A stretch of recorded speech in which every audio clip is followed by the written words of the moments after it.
Sesuai judulnya, di video kali ini aku akan sharing ke kalian bagaimana cara aku mengatur waktu antara kuliah, bekerja, dan juga organisasi. Jadi tonton sampai habis ya.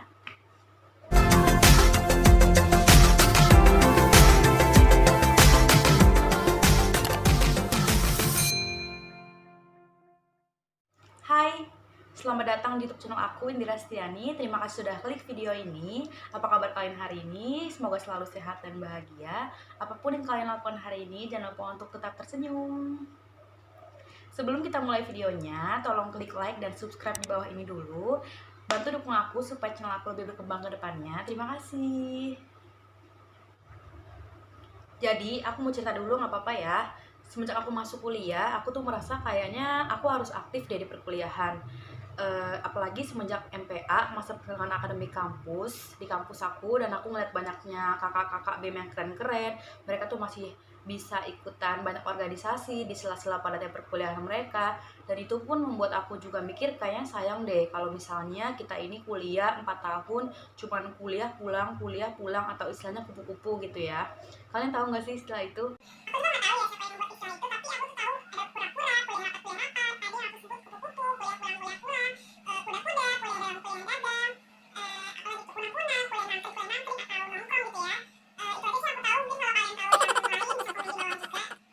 Nah, hal itu yang membuat aku mikir kayaknya nggak mau nih aku cuma dicap kupu-kupu aja gitu.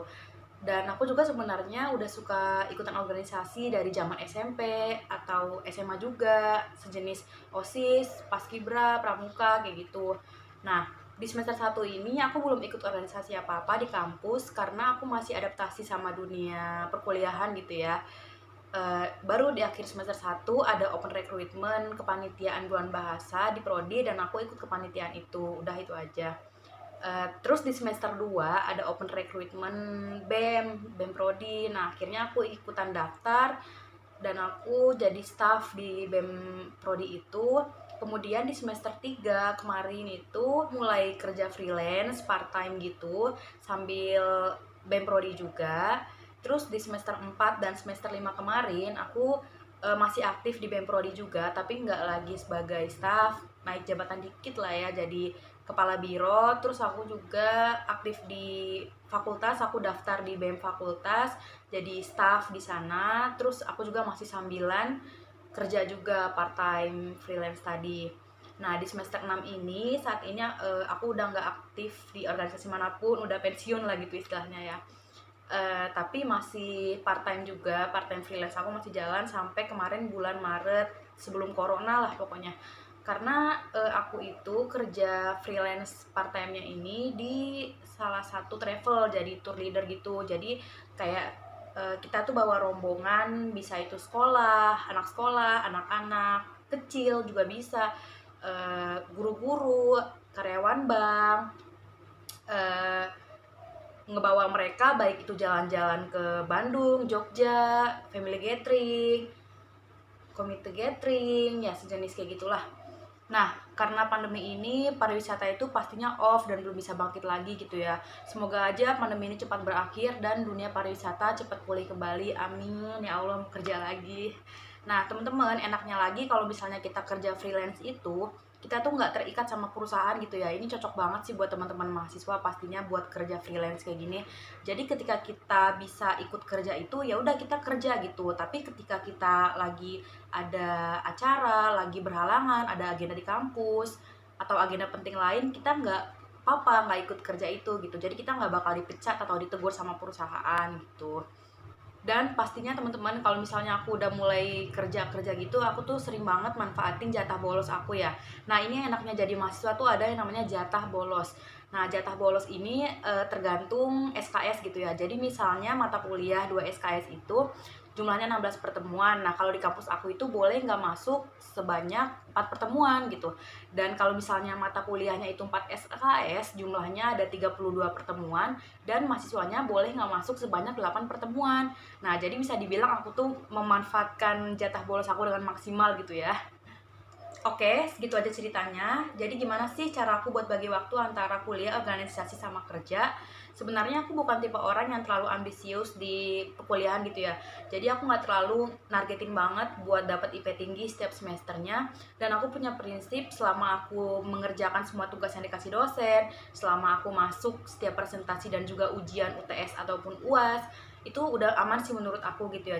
Terlebih lagi biasanya kalau misalnya kita ikut organisasi kayak B misalnya gitu ya, itu biasanya dosen-dosen itu auto mengenali kita gitu, karena biasanya ada beberapa proker atau acara itu yang bekerja sama sama dosen juga. Jadi karena dosen itu udah kenal kita, jadi beliau pun loyal gitu ngasih nilai ke kita, nggak pelit. Emang sih nggak semua dosen, cuman beberapa dosen aja. Tetap kok di kampus itu ada juga dosen yang. Cara aku yang pertama adalah atur jadwal. Jadi aku bakal lihat dulu nih jadwal aku kuliah kayak gimana, jadwal aku organisasi kayak gimana, dan jadwal aku kerja kayak gimana gitu ya. Karena aku juga nggak mau gitu aktif di organisasi tapi cuma nama aja gitu, nama-nama di setiap kepanitiaan ada tapi nggak ada kontribusi gitu. Aku juga mau tetap nge-organize acara, mau ikut rapat aktif gitu, mau ngurusin perkap, mau ngejualin danusan-danusan jualan gitu. Pokoknya apapun itu yang jelas tetap berkontribusi aktif di kegiatan di organisasi tersebut. Selanjutnya yang kedua adalah atur skala prioritas. Jadi setelah kita udah ngatur jadwal kita, udah tahu nih mau ngapain aja, udah bisa ngatur jadwal kita dengan baik, kita juga harus atur skala prioritas gitu. Jadi kita harus tahu mana yang harus dijadikan nomor satu, yang paling penting, mana yang bisa dikesampingkan, kayak gitu. Jadi contohnya nih, aku misalnya dalam 1 minggu, Senin sampai Jumat itu aku kuliah, tapi aku ada kerja di hari Kamis sampai Minggu gitu, dimana itu kuliah aku ada yang bakal kepotong. Aku bakal lihat dulu di perkuliahan aku ada apa gitu, karena meskipun aku nggak terlalu ambisius kuliah tapi aku tetap nggak mau lulus nanti gitu ya, tetap mau kuliah tepat waktu, lulus tepat waktu.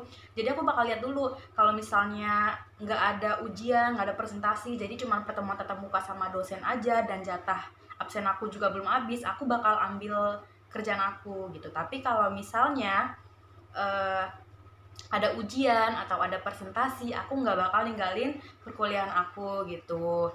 Contoh lain, misalnya kita ada 2 organisasi rapat di hari yang sama gitu ya. Nah, di sini aku pasti bakal lihat dulu nih, kira-kira jabatan aku lebih penting di organisasi yang mana gitu. Misalnya di A ini aku hanya sebagai staff aja gitu. Sementara di yang B ini aku sebagai koordinator acara gitu misalnya. Nah, aku pasti bakal mikir di mana aku lebih penting hadir gitu. Pasti aku bakal datang di posisi aku yang jadi koordinator ini, karena beban aku lebih berat di sini dan aku bakal izin di yang staff tadi gitu. Jadi maksud aku ketika kita udah tahu gitu ya, kita udah atur jadwal dengan baik, kita udah tahu prioritas kita dengan jelas, mana yang harus diprioritaskan dan mana yang bisa dikesampingkan dulu, itu pasti bakal bisa mengatur waktu kalian dengan lebih baik gitu ya.